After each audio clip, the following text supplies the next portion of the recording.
bonne connaissance des habitudes auprès des poulains permet d'adapter leur vie afin qu'elles répondent le plus possible à leurs besoins, et ce, même lorsqu'ils sont amenés à vivre en box. Quand un poulain quitte sa mère, il intègre un nouveau groupe social.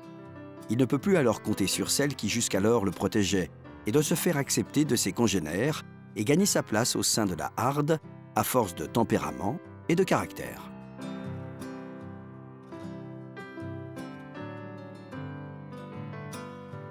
Dans ce nouveau contexte, le poulain va rencontrer des chevaux d'âge différents qui le mettront un peu à l'épreuve à travers des jeux et des courses. Lorsque le poulain commence à s'amuser avec ses nouveaux compagnons, c'est le signe qu'il s'est parfaitement intégré. En revanche, lorsqu'un poulain présente des difficultés à s'intégrer, il se maintient à l'écart du groupe sans se mêler aux activités, jusqu'à ce qu'on l'y incite. Les jeux entre chevaux peuvent parfois sembler violents. Courses, poursuites à grande vitesse, morsures, qui obligent certains d'entre eux à se mettre à genoux, simulacres de combat, sauts, ruades et coups de pied. Tout est permis pour affirmer sa place dans la hiérarchie. Mais les incidents ou les blessures sérieuses restent cependant assez rares. Comme pour un enfant qui passe sa journée à courir et à jouer dès qu'il se sent bien, les jeux constituent un signe évident de bonne santé pour le poulain. De plus, il s'agit là d'un comportement facilement observable. Les jeux permettent de renforcer les liens qui unissent les chevaux évoluant en liberté. En restant ensemble, ils évoluent dans un contexte qui leur garantit sécurité et tranquillité. Les jeux stimulent aussi le système neuromusculaire des poulains. Ils apprennent à reconnaître les odeurs et les sons, développent leurs muscles, renforcent leurs ligaments et étirent leurs articulations. Les activités ludiques favorisent également la circulation sanguine et améliorent la vascularisation. En effet, l'organisme apprend à libérer les substances dont il a besoin. Lorsqu'un poulain ou un cheval adulte vit en captivité, il n'a que trop rarement la possibilité de laisser libre cours à sa vitalité à travers des jeux, ce qui a, hélas, des conséquences sur son état physique. Et quand on libère un cheval qui vit d'habitude en écurie, il n'est pas rare de le voir galoper à en perdre haleine, comme s'il cherchait à rattraper en 1 minute tout ce qu'il n'a pu faire pendant des heures. Enfin, les jeux préparent aussi les poulains à affronter des dangers plus réels.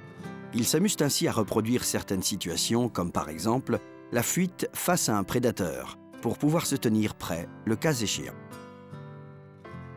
Les chevaux en harde pratiquent le grattage et le toilettage mutuel. Ils se mordillent de l'encolure jusqu'à la base de la queue, en passant par la crinière, le garrot, le dos et la croupe. La sueur libérée par l'activité physique dans la région de l'aine donne à la queue un goût très salé qui attire les chevaux carencés en sodium. La maturité sexuelle commence ensuite lentement à se manifester. Chez des poulains bien alimentés, les premiers signes de cette maturité peuvent apparaître dès l'âge d'1 an. Vient ensuite le temps de la séduction, puis des saillies. Pour revenir aux activités ludiques, les chevaux manifestent leur envie de jouer et de se défouler en hochant joyeusement la tête de haut en bas. Mais dès qu'ils ont faim ou soif, trop froid ou trop chaud, ils manifestent beaucoup moins ce désir de s'amuser. En été, tôt le matin, lorsque l'herbe est encore fraîche, les chevaux se nourrissent abondamment, car ils savent qu'à partir de midi, l'herbe devient plus dure et donc plus sèche. Il sera alors temps de trouver un point d'eau pour boire et se rafraîchir.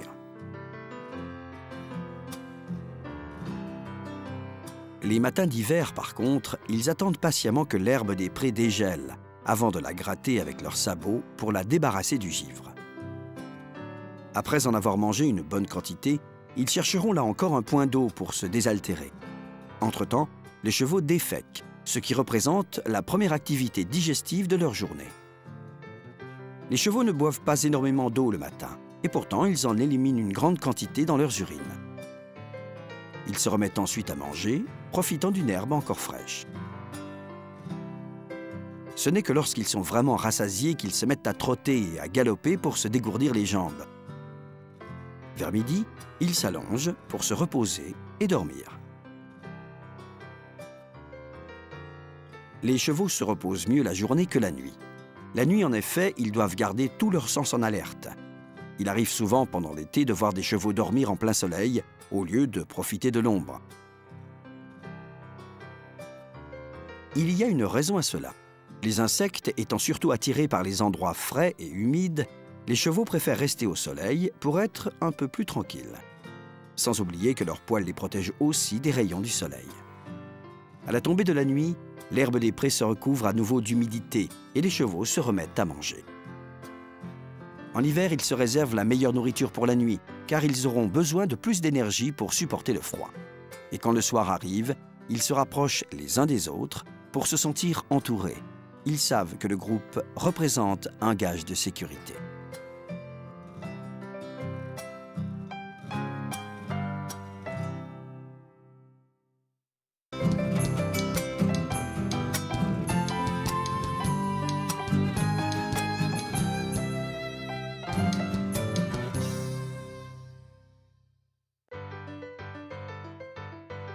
Dans la terminologie équine, le carpe et le métacarpe sont plus connus sous le nom de genou et canon.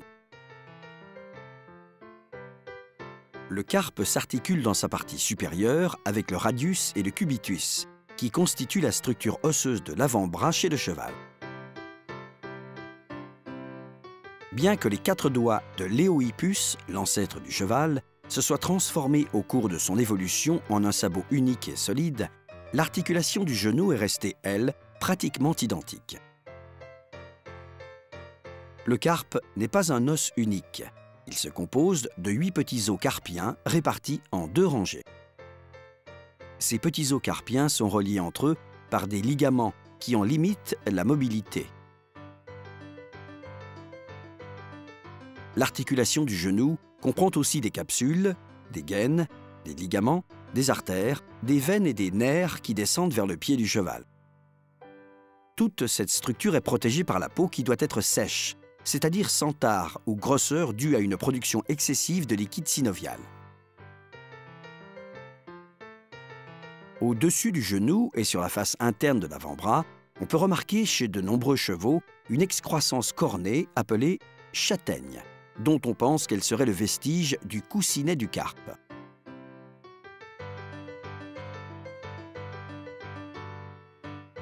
À l'arrière du carpe se trouvent les tendons fléchisseurs du genou, qui doivent être assez puissants pour permettre une bonne flexion du membre antérieur. Les tendons extenseurs se situent, eux, devant le carpe et complètent le mouvement de flexion et d'extension. Il arrive que des poulains naissent avec des tendons fléchisseurs trop courts, ce qui les empêche de redresser correctement leurs antérieurs. Souvent, les lignes d'aplomb se corrigent seules avec l'âge. Mais il est toutefois déconseillé d'utiliser ces chevaux comme reproducteurs, car il s'agit là d'une tendance héréditaire.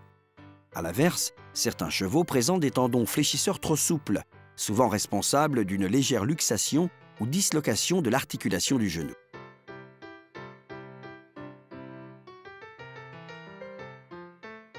Dans un tel cas, les risques de luxation et de dislocation osseuse sont proportionnels à l'intensité des efforts auxquels le cheval est soumis. En outre, un tel phénomène s'accompagne le plus souvent de douleurs chroniques qui limitent le cheval dans ses activités.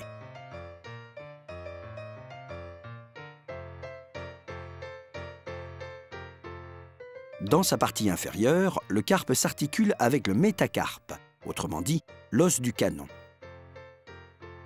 Le métacarpe est lui-même composé de 3 os, dont le métacarpien principal, qui constitue la véritable structure osseuse du canon. De chaque côté, et parallèlement à cet os métacarpien principal, se trouvent 2 os fins et allongés, reliés par des ligaments résistants. Ce sont les métacarpiens rudimentaires. Ils correspondent à l'origine au 2e et 4e doigt du cheval, pratiquement disparus au cours de son évolution.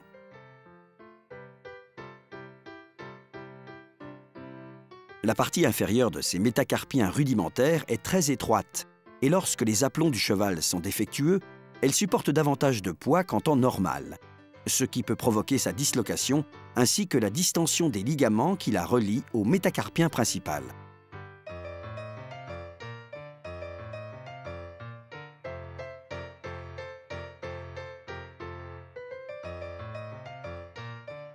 Il est donc recommandé de veiller à la régularité des aplombs d'un cheval pour limiter l'usure de ses articulations et favoriser par là même sa longévité. En effet, la structure du métacarpe se distingue notamment par l'extrémité inférieure des deux os latéraux plus petits, les métacarpiens rudimentaires. Ces os qui flanquent le canon ou métacarpien principal sur les 2/3 de sa longueur sont larges à leur partie supérieure et se terminent vers le bas par un renflement appelé bouton que l'on confond parfois avec un suros, une inflammation osseuse.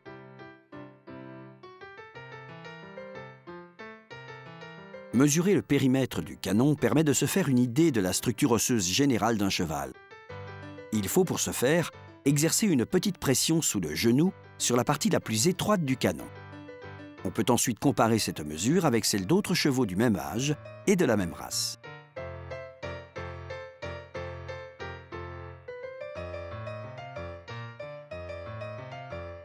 Un canon assez large et résistant permet au cheval de supporter d'importants efforts, tandis qu'un canon trop mince est souvent synonyme de faiblesse physique. Précisons toutefois qu'un canon trop épais, bien qu'il demeure un signe de force, caractérise souvent les chevaux dont les qualités sportives sont limitées. Chez certaines races, cela est considéré comme un défaut majeur. Bien entendu, chacun a sa propre opinion sur ce sujet, mais une bonne connaissance de la structure du genou et du canon permet de choisir le cheval qui s'adaptera le mieux à nos attentes.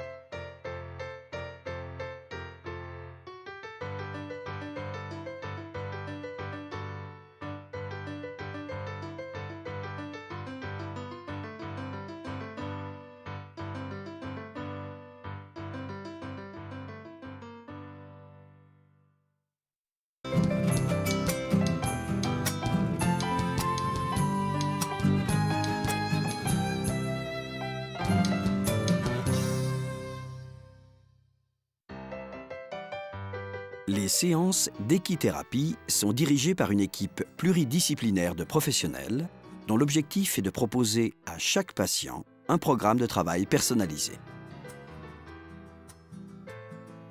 On ne parle pas dans ce domaine de programme collectif car l'équithérapie traite différentes pathologies. Une personne atteinte de troubles moteurs doit par exemple faire travailler certaines parties de son corps en particulier. Monter à cheval permet également à une personne porteuse d'un handicap sensoriel, comme un non-voyant, de prendre conscience de l'espace dans lequel elle évolue, tout en se sentant libre, sans la contrainte d'une canne. En effet, elle sait que le cheval voit très bien et qu'il ne heurtera aucun obstacle. L'équithérapie permet aussi aux personnes atteintes de handicap mental d'améliorer leur capacité de concentration et leur attention. Dans ce cas, l'équipe de spécialistes insiste moins sur l'activité physique à proprement parler, qui reste cependant primordiale. Enfin, dans le cas de troubles neurologiques, l'objectif de l'équithérapie est de permettre au patient de gérer son propre équilibre. À première vue, l'équithérapie ne semble pas présenter de difficultés majeures. Mais lorsqu'on s'y intéresse de plus près, on se rend compte que ce n'est pas aussi simple que cela. Chaque patient présente un degré de handicap qui lui est propre et qui diffère de celui des autres patients. C'est cette diversité de pathologies qui fait qu'on distingue en équithérapie deux méthodes, l'équithérapie active et l'équithérapie passive. On parle d'équithérapie passive dans le cas où le patient n'est pas en mesure de tenir les rênes, d'utiliser son corps ou ses jambes. Voilà pourquoi l'équithérapie passive requiert la présence et la participation de plusieurs accompagnateurs. Selon l'état physique et moteur du patient, il est parfois nécessaire qu'un moniteur se tienne derrière lui, tandis qu'un autre accompagnateur mène le cheval en main à l'aide d'une longe fixée au licol. Le moniteur aide ainsi le patient ou l'enfant à se maintenir sur le dos du cheval, le met en confiance et le tranquillise, tout en guidant le cheval dans la direction indiquée et au rythme voulu. L'équithérapie passive exploite pleinement le mouvement tridimensionnel transmis par le cheval sur le bassin de l'enfant, même lorsqu'il évolue au pas.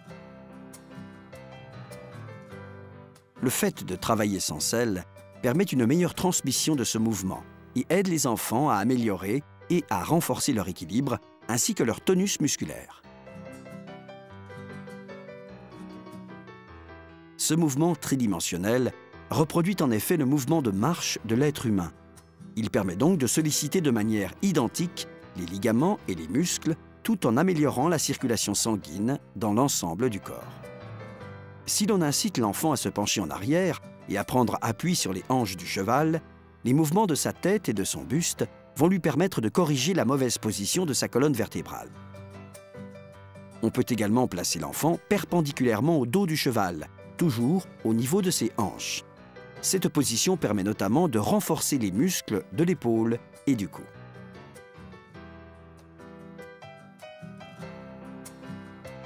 Au-delà du bénéfice physique qu'offre l'équithérapie, il est très fréquent de voir de grands sourires illuminer les visages des enfants lors des séances de travail, ce qui prouve qu'ils apprécient particulièrement ces moments passés à dos de cheval.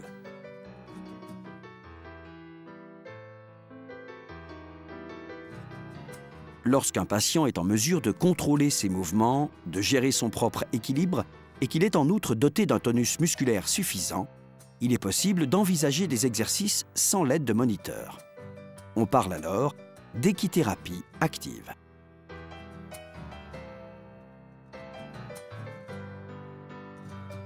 L'équithérapie active renforce la musculature du patient, améliore sa motricité, en particulier ses capacités de latéralité et de coordination. Il est en effet chargé de surveiller sa monture et doit prêter la plus grande attention à ses propres gestes. Par rapport à l'équithérapie passive, il s'agit donc d'exercices plus exigeants. Le patient ne doit plus seulement faire tourner le cheval, il doit aussi le faire passer dans un couloir conçu à cet effet.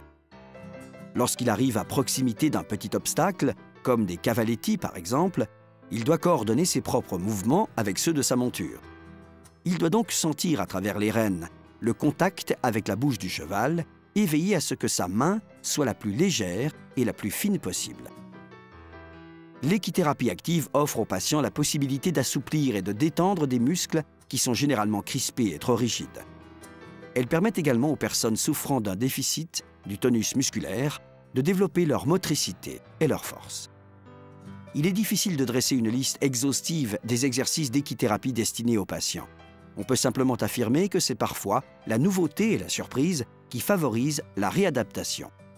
Pour les autres patients, notamment les enfants, le succès de l'équithérapie vient pour beaucoup du fait qu'ils abordent cette activité comme s'il s'agissait d'un simple jeu. Les personnes porteuses d'un handicap aiment à rappeler qu'en selle, elles ne se sentent pas différentes des autres. C'est le rapport au cheval et l'amour qu'on peut lui transmettre qui distingue les cavaliers, tous genres confondus.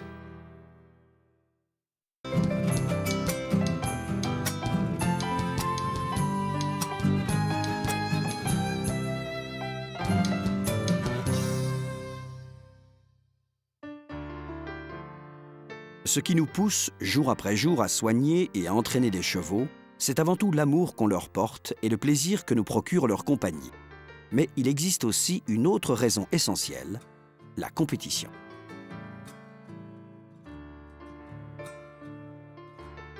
Les cavaliers et les entraîneurs désireux d'intégrer le monde de la compétition doivent être conscients qu'un cheval ne naît pas sportif, mais qu'il le devient. Cela signifie que le rendement sportif d'un cheval dépend pour beaucoup de l'entraînement qu'il reçoit. Certes, des techniques de dressage appropriées permettent de rendre un cheval polyvalent et compétitif, mais ne constituent pas forcément une garantie de victoire. C'est surtout l'entraînement qui permet de transformer un cheval ordinaire en un véritable crack. Le débit cardiaque est la quantité de sang que chacun des deux ventricules du cœur éjecte dans le système artériel. Il est exprimé généralement en litres par minute. Et pour éjecter une quantité importante de sang dans les artères, le cœur doit évidemment en recevoir suffisamment de la part du système veineux. Cependant, le volume d'éjection systolique, autrement dit, le volume de sang que le cœur éjecte à chaque contraction, dépend en grande partie de la taille du cœur, qui joue ici le rôle d'une pompe.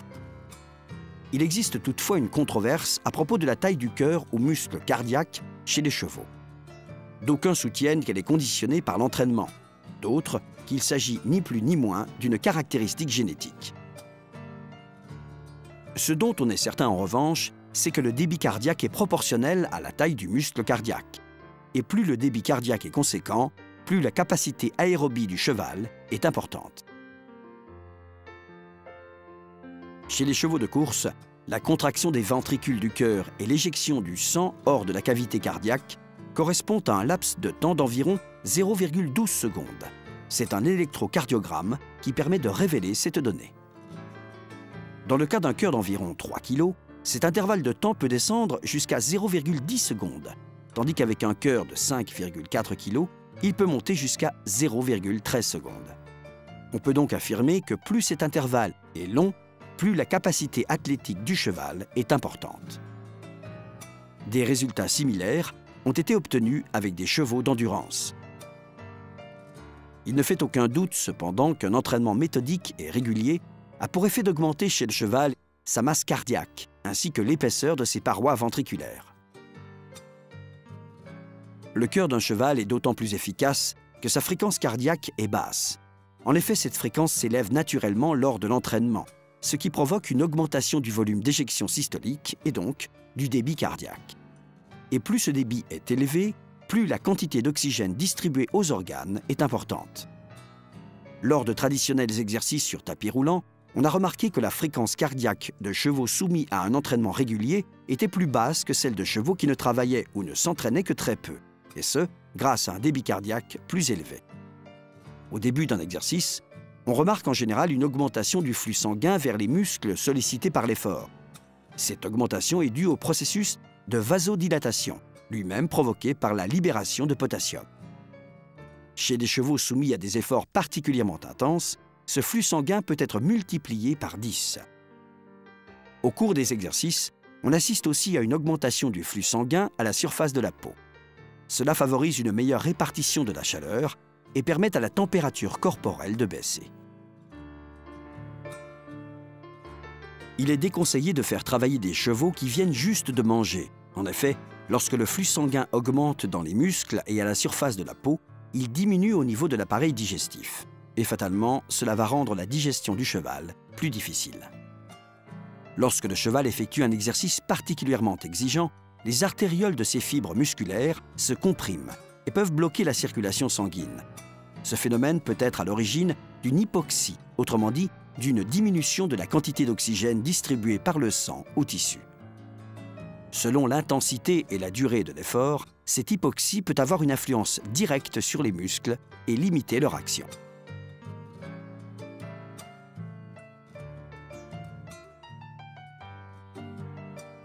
Tous ces phénomènes nous font aussi comprendre combien il est important pour un cheval d'être à l'aise lorsqu'il effectue un exercice.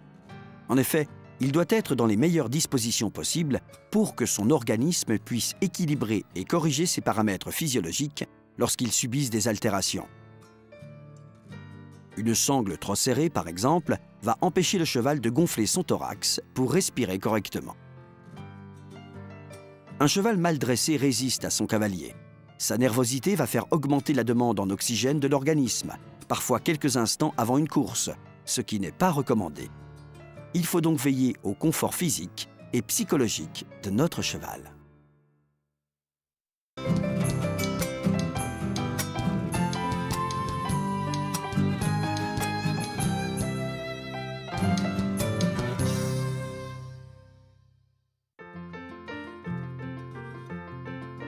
Il existe en équitation un certain nombre de règles qui permettent au cavalier d'établir une relation de confiance et de respect avec le cheval, et donc une meilleure communication. Certaines de ces règles ne sont que le fruit d'une bonne compréhension du comportement du cheval. D'autres, en revanche, à la différence des réactions naturelles du cavalier, sont le résultat d'études physiques et mécaniques menées sur les harnachements utilisés.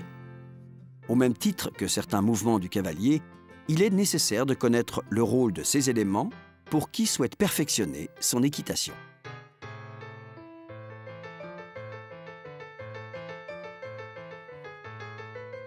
Le monde de l'équitation est vaste et les passionnés toujours plus nombreux.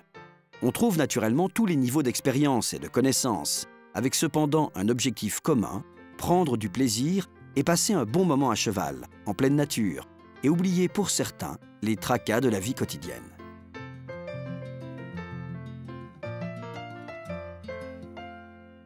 Toutefois, on peut établir une hiérarchie avec d'un côté ceux qui possèdent une profonde connaissance des techniques d'équitation et de l'autre ceux qui montent en selle de temps en temps, principalement pour le plaisir. Les débutants, avec peu d'expérience mais beaucoup d'enthousiasme et de bonne volonté, constituent la base de cette hiérarchie, aux côtés justement de ces cavaliers du dimanche, pour qui l'équitation est un bon moyen de se retrouver avec les amis et de partager un moment de complicité.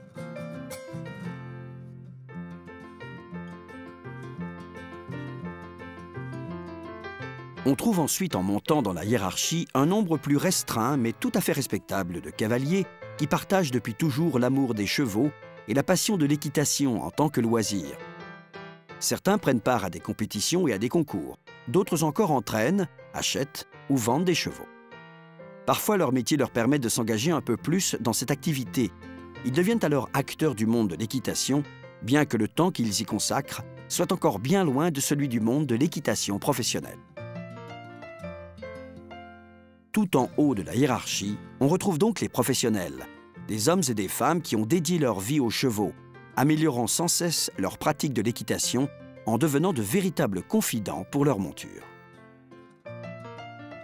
Nous ne nous adresserons pas ici à ces professionnels et à ces spécialistes des chevaux, car ils n'ignorent sans doute rien de ce que nous allons décrire à présent. L'usage de la martingale permet de corriger les défauts et les erreurs de nombreux cavaliers dans leur façon de guider un cheval. S'ils pensent souvent bien faire, ils ne savent pas en réalité comment transmettre correctement des indications à leur monture, le plus souvent par manque d'expérience. Au départ, pour inciter un cheval à abaisser sa tête, une bonne technique consiste pour le cavalier à faire retomber les mains qui soutiennent les rênes, afin de stimuler la flexion de l'encolure et donc d'améliorer sa position. Certes, cette technique est plus facile à énoncer qu'à mettre en pratique, et l'on peut donc régulièrement voir des cavaliers qui manœuvrent les rênes avec indécision et des chevaux qui ne savent plus où donner de la tête. Un cavalier qui porte les mains trop haut obtient l'effet inverse de ce qu'il recherche, car il stimule le cheval à relever sa tête, ce qui le pousse à se désunir. Lorsqu'on utilise par exemple une selle western équipée d'un pommeau sur la partie avant de l'arçon, la position des mains est naturellement plus haute que d'ordinaire. Il faut simplement veiller dans ces cas-là à ce que le pommeau ne gêne pas les mouvements des rênes et des mains. Il faut aussi songer aux disciplines de grande vitesse, comme les courses, où les changements de rythme et de direction sont très nombreux. Cela oblige parfois les cavaliers à porter malgré eux les mains trop en arrière et à tirer vers le haut plutôt que vers le bas, avec pour conséquence la transmission de mauvaises indications au cheval. L'avantage de la martingale, c'est qu'indépendamment du cavalier ou de la situation, la pression des rênes demeure constante et régulière, permettant de contenir le cheval si nécessaire et l'empêchant d'échapper aux actions de la main. La martingale, sous la forme d'une courroie le plus souvent en cuir, se fixe à la sangle, au niveau de l'interarse, puis se divise à hauteur du poitrail en deux lanières terminées par un anneau qui coulisse sur chacune des rênes.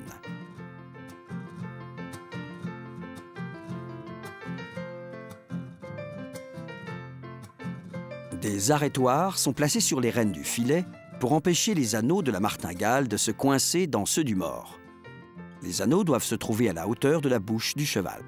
Ainsi, indépendamment de la position des mains, la pression des rênes s'exercera exclusivement sur la bouche du cheval. La martingale se règle en longueur et est ajustée généralement assez longue. Elle ne doit entrer en tension que lorsque le cheval secoue la tête. Si la martingale est réglée trop courte, le cheval a tendance, pour se débarrasser de la gêne qu'il éprouve, à abaisser son encolure et à s'encapuchonner, autrement dit à ramener le menton vers son poitrail pour essayer d'échapper à l'action de la martingale.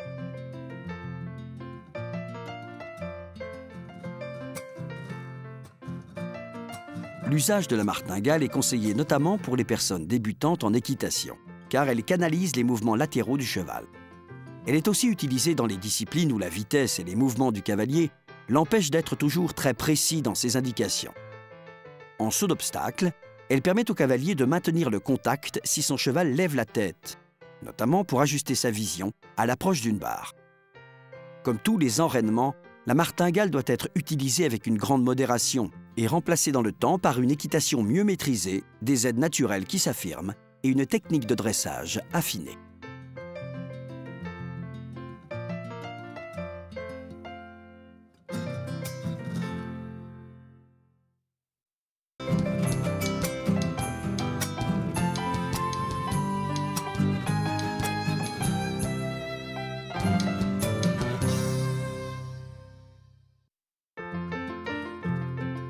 En équitation, la relation que le cavalier instaure avec son cheval exige avant toute chose une bonne communication. Il ne s'agira évidemment pas d'une communication verbale, car aucun homme n'a encore appris à hennir, pas plus que les chevaux à parler. L'homme a donc dû mettre au point des techniques particulières pour communiquer avec les chevaux.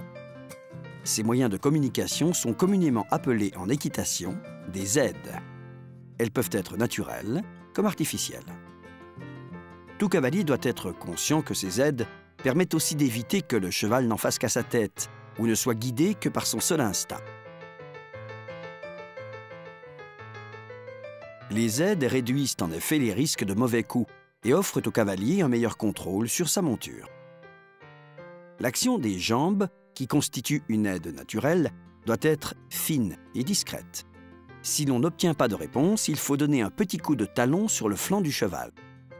Si l'on obtient de la sorte l'effet désiré, il est alors recommandé de relâcher la pression de la jambe. Si l'on constate que l'aide des jambes n'est pas suffisante, on peut aussi utiliser les mains pour donner des petites tapes sur l'encolure du cheval. Une petite tape près de la crinière se révèle parfois plus efficace pour faire avancer le cheval que la pression d'un talon ou d'une jambe sur son flanc. Si les aides naturelles se montrent inefficaces, on peut avoir recours à des aides artificielles, comme par exemple une petite cravache. Le cheval doit sentir la présence de la cravache au niveau de son épaule.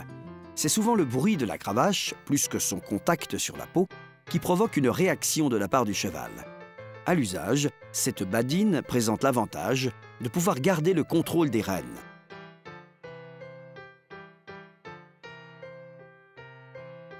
Dans le cas où l'on souhaite non seulement faire avancer le cheval, mais également solliciter davantage ses postérieurs, il est possible de s'aider d'une cravache plus longue, utilisée traditionnellement en dressage, que l'on appelle aussi houssine. Il faut cependant être très attentif lorsqu'on utilise pour la première fois cette longue cravache, car les chevaux y sont rarement habitués et peuvent donc avoir des réactions inattendues, sinon violentes.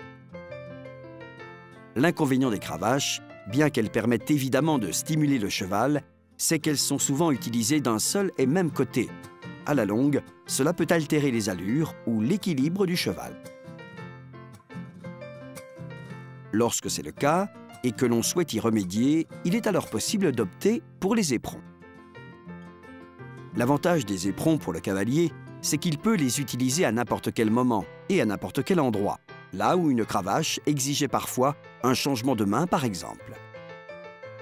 Toutefois, il est essentiel que le cheval soit familiarisé progressivement et en douceur avec les éperons, jusqu'à ce que sa réaction face à cet accessoire ne soit plus un secret pour le cavalier.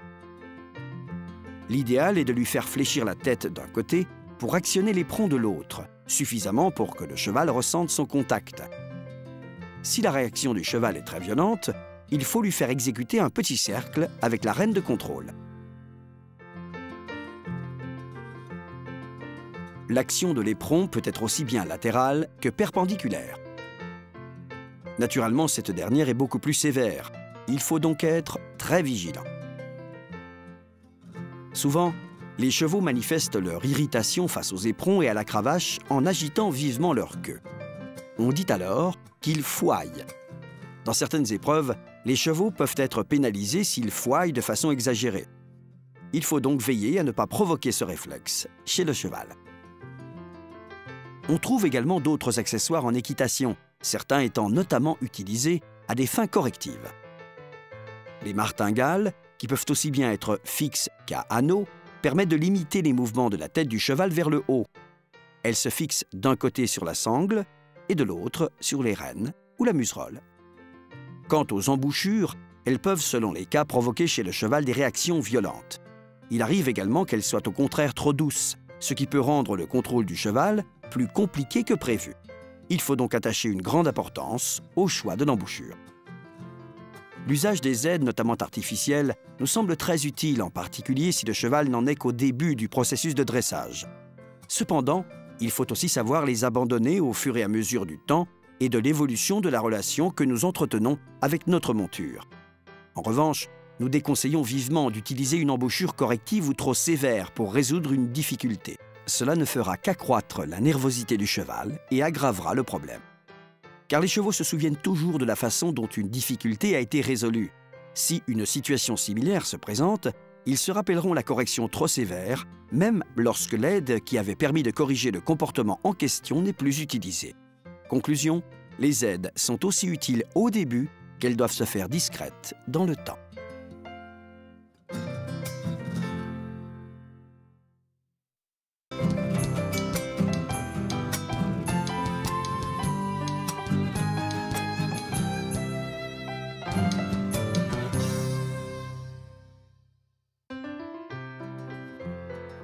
En équitation, on pense souvent que le cheval est soumis à davantage d'efforts que son cavalier.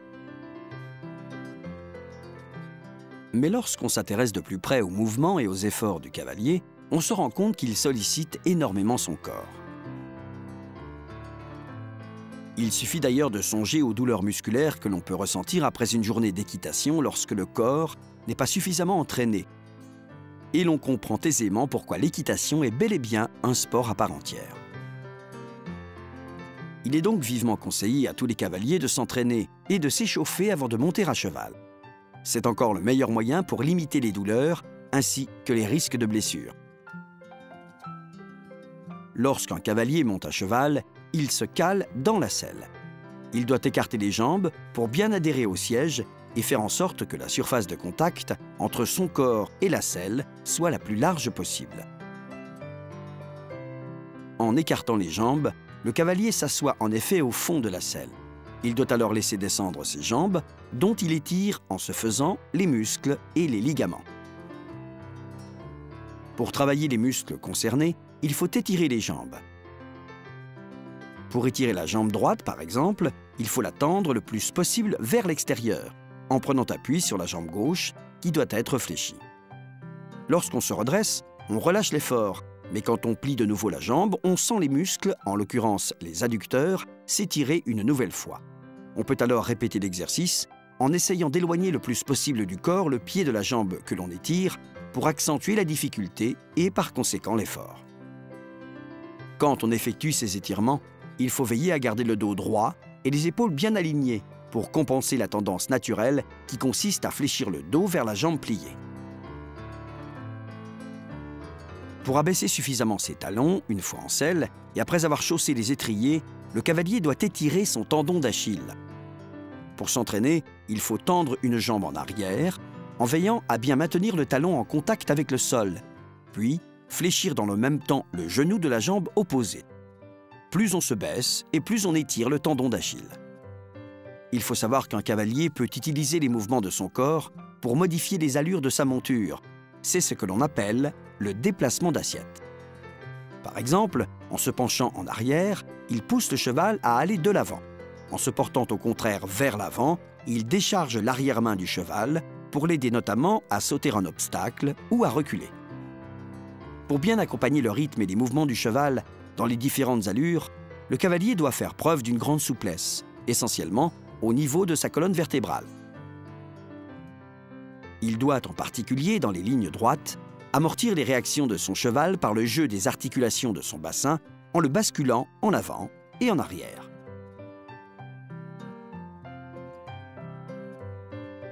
À l'échauffement, il faut essayer, en gardant les pieds joints, de se baisser en avant pour toucher la pointe de ses pieds avec le bout des doigts, en veillant toutefois à ne pas plier les genoux. Cela permet de faire travailler et d'étirer les muscles et les ligaments à l'arrière des jambes. Dans le cas des changements de direction ou des mouvements circulaires, le cavalier doit être capable de faire pivoter sa colonne pour transmettre correctement les indications au cheval. Pour s'exercer à terre, il faut se tenir debout, les jambes écartées et les pieds bien en parallèle. On place ses mains derrière la nuque en ouvrant les coudes au maximum pour maintenir les épaules en arrière. Dans cette position et en bloquant les hanches, on fait pivoter le haut du corps à droite puis à gauche en essayant d'aller chercher le plus possible derrière. En selle, il arrive parfois que l'on soit confronté à des situations inattendues, comme l'irruption d'une personne ou d'une voiture dans le champ de vision du cheval, ou tout simplement un sac plastique qui vole. L'expérience et une bonne préparation physique permettent souvent d'éviter que ces imprévus ne se transforment en accident. Le cavalier doit en effet être capable, grâce à la flexibilité de sa colonne, d'accompagner et de supporter les éventuels mouvements brusques de sa monture pour limiter le risque de chute. Il faut donc travailler avec les jambes écartées et les mains sur la nuque, en inclinant le plus possible le buste d'un côté puis de l'autre. La sensation d'étirement doit être ressentie sur tout le côté du corps. On fait ainsi travailler les muscles intercostaux et on étire la colonne dans son ensemble. Seules quelques minutes par jour suffisent pour s'échauffer avant de monter en selle. Cela permet au cavalier d'entretenir sa condition physique, mais facilite surtout la communication avec le cheval grâce à des indications plus claires et plus franches. Les résultats n'en seront que meilleurs.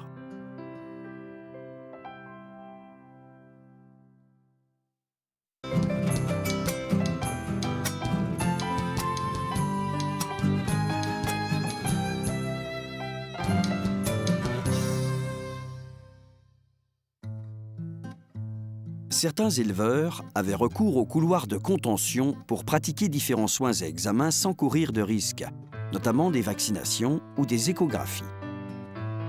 Mais la plupart du temps, ce couloir se révélait être une source d'angoisse pour les animaux.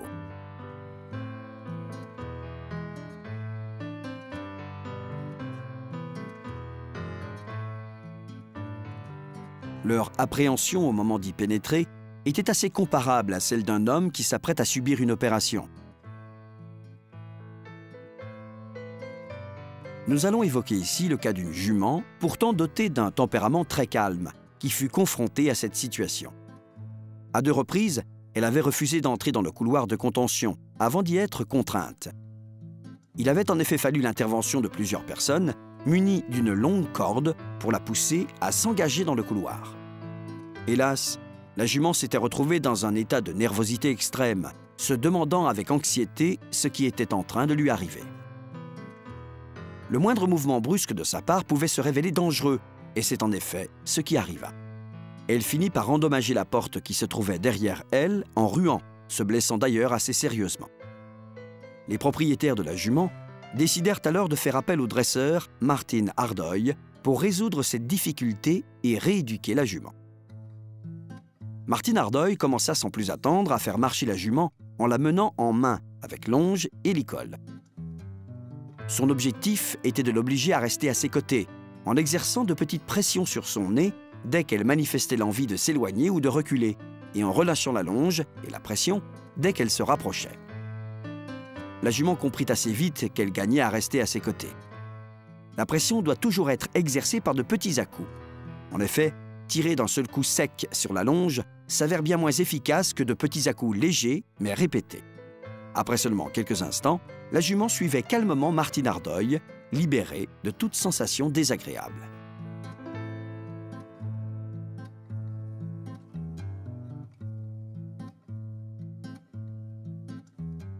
C'est le moment que choisit Martin Hardoy pour l'emmener vers le couloir de contention. La réaction de la jument fut immédiate. La tête relevée, les oreilles dressées, elle se mit à reculer, exprimant clairement sa volonté de ne pas retourner dans le couloir. Hardoy essaya de la faire avancer de nouveau, sans succès. Devant ce refus, Hardoy décida d'obliger la jument à reculer, en tirant sur le licol avec la longe, d'une part pour l'accommoder, d'autre part pour la pousser à se montrer plus coopérative. L'objectif était de lui montrer qu'en refusant d'avancer, elle se voyait contrainte de reculer, mouvement bien plus désagréable et inconfortable pour elle.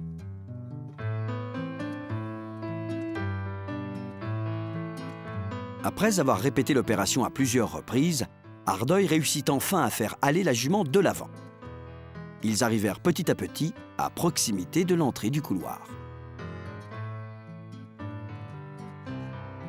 Bien que quasiment arrivé au but, Ardeuil prit le parti de ne pas forcer la jument et l'emmena marcher dans une autre direction pour récompenser sa bonne volonté.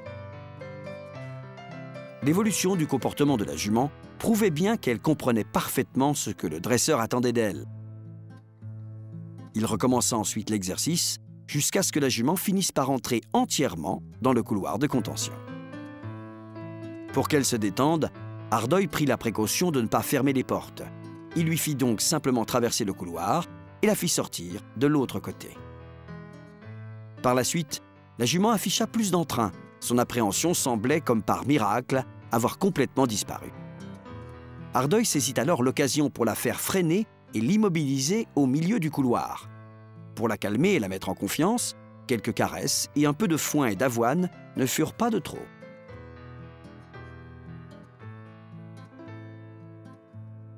L'étape suivante consista pour Martine Ardeuil à mettre la jument dans les conditions d'un véritable examen, en demandant au vétérinaire et à son assistant de s'approcher d'elle. Il préféra cependant laisser les portes ouvertes pour éviter que la jument ne se sente mal à l'aise et ne finisse par ruer avec le risque de se blesser à nouveau.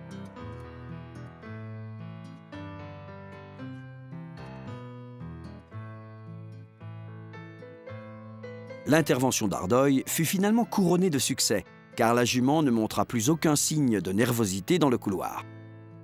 Pour finir de la mettre tout à fait à l'aise, il plaça son pouce sous la mâchoire de la jument, en poussant vers le haut, afin de lui procurer une sensation agréable. Il fut alors temps de fermer les portes du couloir, tant la jument semblait détendue. Pour finir, Ardeuil simula une séquence de travail ordinaire avec l'arrivée de la jument dans le couloir, la fermeture des portes et l'intervention de plusieurs personnes autour d'elle. La jument prouva à ceux qui en doutaient encore qu'elle avait bel et bien dépassé sa peur.